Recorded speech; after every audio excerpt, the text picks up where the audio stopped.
एक बार की बात है, कुंवरपुर गांव में महेश नाम का एक लड़का रहता था। महेश एक सीधा साधा और भोला लड़का था। महेश अपने माता पिता की बहुत सेवा किया करता था।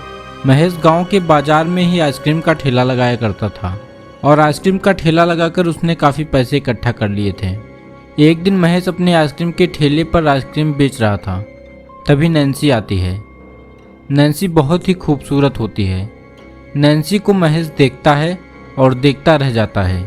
उसके बाद नैन्सी महेश से आइसक्रीम के भाव पूछती है। चॉकलेट वाली आइसक्रीम कितने की दी है? क्या क्या कहा तुमने कुछ कहा क्या? अरे मैंने कहा चॉकलेट वाली आइसक्रीम कितने की दी है? 20 रुपए, बस 20 रुपए। एक आइसक्रीम मुझे देना तो, खाकर देखती हूँ कैसी है आइसक्रीम तुम्हारी।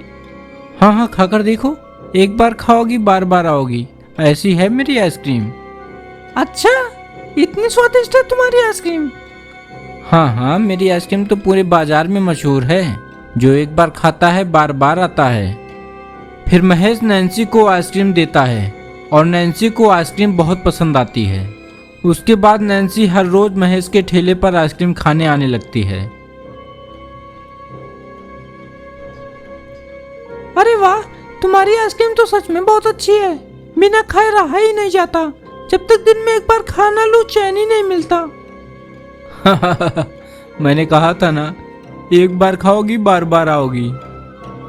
फिर महेश नैन्सी को हर रोज फ्री में आइसक्रीम खिलाने लगा। एक दिन नैन्सी महेश से कहती है, तुम मुझे हर रोज फ्री में आइसक्रीम क्यों खिलाते हो? बोलो। वो बात कुछ ऐसी है। अरे बोलो, शर्माओ मत, बोलो ना। तुम मुझे बहुत पसंद हो, इसलिए मैं तुम्हें फ्री में आइसक्रीम खिलाता हूँ। बस इतनी सी बात? बस पसंद हो या और भी कुछ बात है? नैन्सी हंसते हुए वहां से चली जाती है। महेश अपने घर जाकर अपने माता पिता से कहता है, मम्मी मुझे एक लड़की पसंद आई है, अगर आप लोग कहो तो मैं उससे शादी की बात करूं। अरे पहले लड़की का खानदान देख ले, लड़की पैसे वाली है कि नहीं ये सब देख ले। उसके माता पिता दहेज दे पाएंगे कि नहीं ये सब देख ले बेटा, उसके बाद ही शादी की बात करना। हाँ। अरे माँ, भगवान का दिया हुआ सब कुछ तो है अपने पास, किस चीज की कमी है हमारे पास? माँ, दहेज के पैसे लेना बहुत गलत बात है, इसलिए मैं शादी बिना दहेज के करूँगा। तुझे नहीं चाहिए दहेज तो मत ले, लेकिन हमें तो बहू ऐसी चाहिए जो भर भर के दहेज लाए, पूरे घर को दहेज के सामान से भर दे। हाँ। क्या माँ, तुम भी ना, कहाँ इन सब दहेज के चक्कर में पड़ी हो? चलिए मुझे लेट हो रहा है, मैं दुकान पर जा रहा हूँ। फिर महेश अपने आइसक्रीम की दुकान पर चला जाता है। हर रोज की तरह नैन्सी आइसक्रीम खाने आती है और उस दिन महेश नैन्सी से अपने दिल की बात बोल देता है। अरे नैन्सी, सुनो ना, मुझे तुमसे कुछ बात करना है, लेकिन बोलने में बहुत हिचकिचाहट हो रही है। कैसे बोलूं? बोलो, हिचकिचा क्यों रहे हो? बोलो ना। मैं तुमसे शादी करना चाहता हूँ, तुम मुझे बहुत पसंद हो। पसंद तो मैं भी तुम्हें करती हूँ, लेकिन मेरे माँ पापा इतने अमीर नहीं है कि तुम्हें दहेज दे पाए, इसलिए हमारी शादी नहीं हो पाएगी। अरे तुमसे दहेज के लिए कौन बोल रहा है? मैं तो खुद दहेज के खिलाफ हूँ। मुझे दहेज 1 रुपया भी नहीं चाहिए, मुझे सिर्फ तुम चाहिए, तुम। फिर नैन्सी शादी के लिए तैयार हो जाती है और दोनों शादी करके महेश के घर चले जाते हैं। महेश की लालची माँ दोनों को देखकर आग बबूला हो जाती है। हाय राम, तेरी शादी को लेकर मैंने कितने सपने सजाए थे, मेरे कितने अरमान थे, तूने मेरे सारे अरमानों पर पानी फेर दिया। सोचा था तेरी शादी में खूब सारा दहेज लूंगी, भर भर के दहेज लूंगी, सारे सामान भर लूंगी, दहेज से पूरा घर भर लूंगी, लेकिन तूने मेरे सारे अरमानों पर पानी फेर दिया। क्या करूं राम, हाय राम। उसके बाद महेश और नैन्सी अपने कमरे में चले जाते हैं और महेश की माँ अपने पति से कहती है, सुनो जी, मुझे एक दहेज वाली बहू चाहिए, इसलिए इस लड़की को ठिकाने लगाना होगा। हाँ सही कहती हो तुम। कल जब महेश आइसक्रीम के ठेले पर जाएगा, उसी टाइम हम लोग इस लड़की को मार डालेंगे और मारकर जमीन के अंदर गाड़ देंगे, फिर महेश की दूसरी शादी करा देंगे। दूसरे दिन महेश आइसक्रीम की दुकान पर जाता है। महेश बहुत ही खुश था कि उसकी पसंद की लड़की से उसकी शादी हो गई है। और इधर घर पर महेश की माँ और पिता दोनों नैन्सी को मारने की योजना बनाते हैं। दोनों नैन्सी के कमरे में जाते हैं। मुझे अपने बेटे के लिए दहेज लाने वाली बहू चाहिए थी, लेकिन तूने मेरे बेटे को अपने जाल में फंसा लिया और उससे शादी भी कर ली। लेकिन अब हम तुझे मार डालेंगे और अपने बेटे की शादी एक अमीर खानदान में कर देंगे। फिर दोनों मिलकर नैन्सी को मार डालते हैं और उसे घर में ही दफन कर देते हैं। महेश शाम को दुकान से घर आता है और नैन्सी के कमरे में जाता है।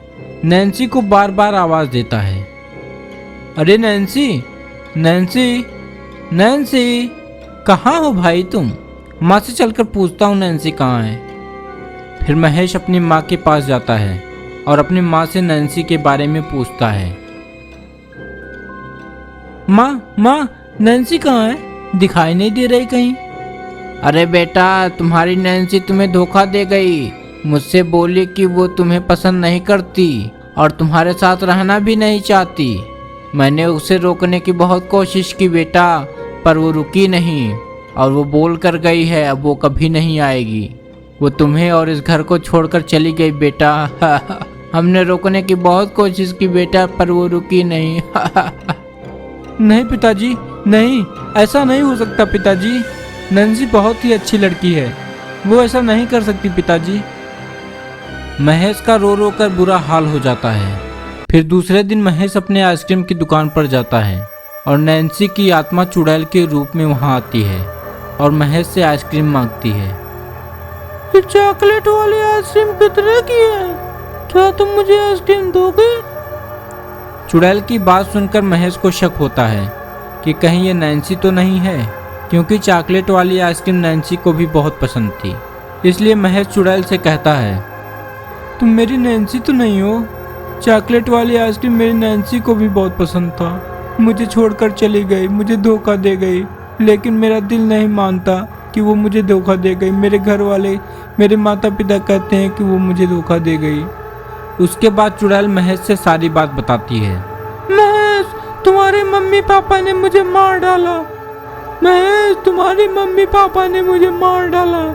तुम्हारी माँ को दहेज चाहिए, इसलिए वो तुम्हारी दूसरी शादी कराना चाहती है। चुड़ैल महेश को सारी बात बताती है और महेश हर बात से वाकिफ हो जाता है। उसे सच्चाई का पता चल चुका होता है। महेश को यह सब सुनकर बहुत गुस्सा आता है और गुस्से में ही वो अपने घर जाता है। माँ, पिताजी, तुमने ऐसा क्यों किया? तुमने मेरी नैन्सी को क्यों मार डाला? नैन्सी ने तुम्हारा क्या बिगाड़ा था? आखिर हमारे पास किस चीज की कमी है? तुमने अपने लालच के चक्कर में मेरी नैन्सी को मार डाला। जिसको मैं बहुत प्यार करता था। अब मेरा आप लोगों से कोई मतलब नहीं है। आज के बाद से मेरा और आपका कोई वास्ता नहीं है। मैं जा रहा हूँ घर छोड़ के।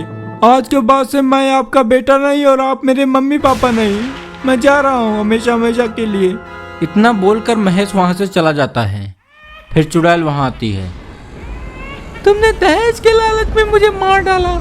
आज मैं तुम दोनों को जान से मार डालूंगी। आज मैं तुम लोगों को जिंदा नहीं छोड़ूंगी। उसके बाद चुड़ैल दोनों को मार डालती है। चुड़ैल दोनों को मारने के बाद महेश के पास जाती है। अब आप कोई अच्छी सी लड़की देखकर अपनी शादी कर लीजिए। मैं तो अब मर चुकी हूँ, इसलिए मेरी वजह से अपनी जिंदगी बर्बाद मत करिए। नहीं नैन्सी, नहीं, तुम्हारी जगह मैं अपनी जिंदगी में किसी को नहीं दे सकता, इसलिए मुझे दूसरी शादी करने के लिए मत बोलो, मत बोलो। देखिए जी, मेरी आत्मा को शांति तभी मिलेगी जब आप शादी करेंगे, जब आप खुश रहेंगे।